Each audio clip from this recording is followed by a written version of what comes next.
Hello, this is Albert Copland of Al's Blue Notes and Red Lines.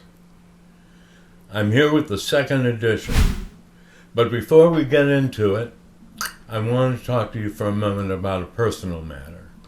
And that is, you've probably noticed if you watched the first edition, or if you're watching right now, that I have the shakes.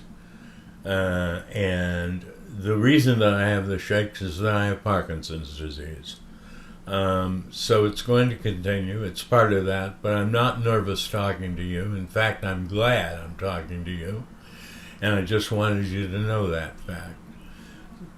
So if you stick with me, Parkinson's and all, we'll see if we can't do something that's interesting as far as you're concerned. Now today, I want to talk about another red line like we did last week. This one concerns a strategy for the country to do something, the voters to do something, to protest the direction of the government and the economic habit that it's threatening us with and that's already wreaking upon our citizenry. We need a unifying cause. That's been very apparent from the start of much of the unrest that we currently live with. And it's very important to note that the initial resistance to unifying causes, or lack of a push for unifying causes, is basically due to the fact that we have been dealing with massive, wily, probably the wiliest product of the current administration in terms of distraction. Most of what we've been concerned about are distractions from the blunt and brutal fact that the government is slowly wresting away control of the country from the voting public and any other faction that opposes it. So, we're talking about a unifying strategy. Well, I've thought about something that I think everybody in this country could go for. I have thought about something that's cheap, something that has universal appeal, something that can get swift and efficient action, and that, if done properly, would have no or absolutely minimal legal penalty. What I'm talking about is a national tax revolt. Everybody hates death and taxes, and we can't do away with death. But I'm suggesting we do away with taxes, at least for long enough for the government to scream bloody murder at being starved to death. Those people in Washington need to be on a diet. Tax revolts actually have a very nice and colorful history in the United States and in the pre-colonial period. Actually, when you think about it, a tax revolt is the reason we're here. Because an event that has become mythic in American history was a tax revolt. And I'm talking about the Boston Tea Party. The Boston Tea Party was a tax revolt against the Intolerable Acts, a series of very punitive tax acts in Great Britain that the colonists simply couldn't afford to follow and didn't want to follow. And that was the start of the conflict. And the mere result of that conflict was the start of the American Revolution and the ultimate founding of the United States of America, all through a tax revolt. The next tax revolt was started in 1791 and lasted through 1794. I'm talking about the Whiskey Rebellion. The Whiskey Rebellion was a rebellion against a very punitive excise tax. And excise tax in general were not something that was very well liked by the colonists, any more than they're liked today. And President Washington of the United States under the newly ratified Constitution, decided to try to quell this revolt. And he put down the rebellion. Now, the results of that weren't so positive. It solidified the power of the federal government to protect the tax collection ability, and it also fueled political opposition to the Federalist Party, which was to the benefit of Thomas Jefferson, who led the opposition party.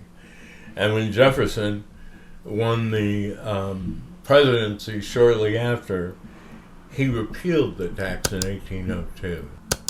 That rebellion actually resulted in the removal of the tax and influencing the act of the government, even though there wasn't any direct consequence of the revolt.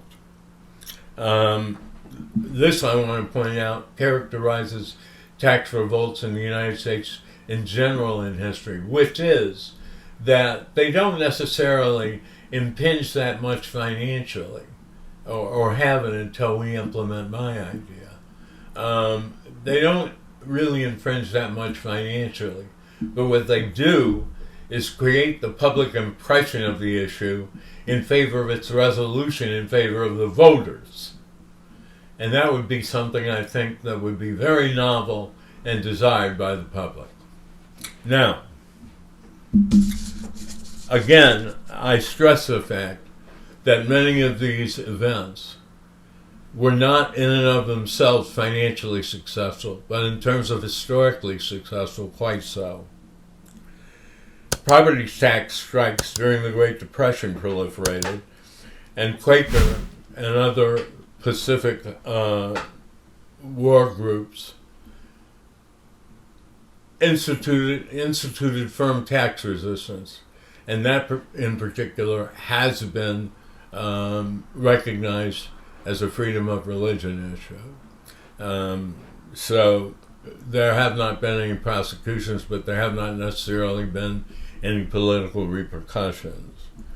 Now, the Vietnam War tax resistance is an excellent example of a large tax revolt, large-scale tax revolt, that nevertheless didn't impinge that much on the billions and billions of dollars that were being poured into Vietnam. And of course, most of them were tax dollars, voter dollars. And resistance to the war was mounting constantly. So taxes were being withheld, and there was huge public repercussion for this particular movement. Many of the factors of raising public awareness on this issue were completely brought to the fore by the tax resistance. And eventually, it was the leading force in resolving the war. So I think that it's very important that we understand this was tax-based. There really haven't been any mass national types of tax resistance since then. But I think that we could renew that particular tradition in American history to good effect right now. And there's safety in numbers. While there are nominally penalties for instituting a tax revolt, they are in fact, as it's been proven, hard to enforce when there are great numbers involved of any type. But the various penalties that you potentially face, and I want you to know this in case you really like this idea, is the failure to file and failure to pay penalties. That's self-explanatory. Then there are accuracy-related penalties. That's self-explanatory. Then there are fraud penalties. That's self-explanatory. And there's interest on the debt outstanding, which is a real killer with the IRS, and which you often don't even realize until you go into settle the account. And then finally, there are liens and seizures where everything you own and everything you earn can be seized by the government. Those are civil penalties.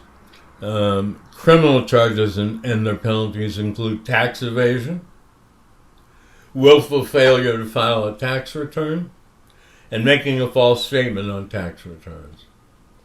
These are all the things you are theoretically exposed to by refusing to pay your taxes. But if we do it en masse, and there's no reason why we shouldn't be able to, there won't be repercussions. That's just not practical.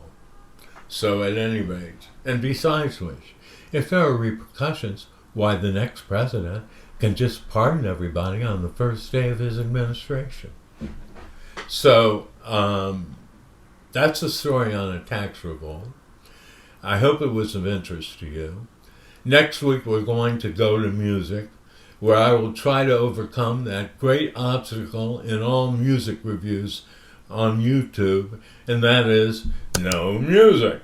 So we'll see if I can go like the rest of the people who talk about music on YouTube that I follow at various points, and see if we can't be evocative enough in what we talk about to bring about a good experience for you with the blue notes of blue notes and red lines. Thank you very much for your attention. I hope I see you next week, and I hope I hear from you, no matter what you want to say. Take care.